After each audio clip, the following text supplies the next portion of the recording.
Today marks the first day of early voting in Georgia, the first major election for the critical state since the signing of the controversial Election Integrity Act, which brought forth new voting restrictions. Within the first few hours of the start of the election day, there were reports of disruption in service from polling places throughout the state, and later in the day voters at some stations saw 2-hour lines.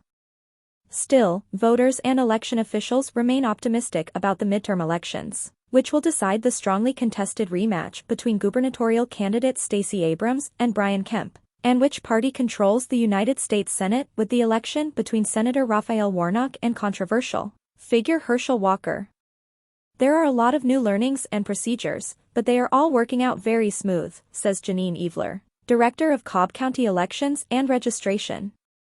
Every legislative session touches election laws in some way, so we're not unfamiliar with assessing our existing procedures, looking at legislation and then making adjustments.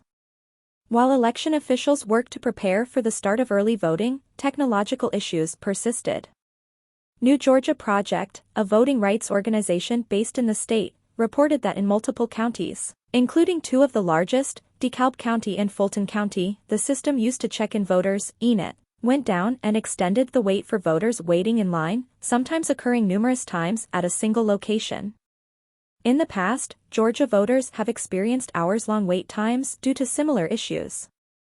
Voting organizations and election officials throughout the state are encouraging voters to make a plan to vote early to ensure, even when issues persist, they will have enough time to access the ballot.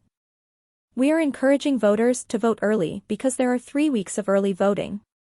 Planning involves knowing what day they want to vote and how they want to vote, whether early in-person or absentee, says Stephanie Ollie, Policy Director at New Georgia Project. And then, knowing things like if they need a ride or finding out if they know the candidates on their ballot.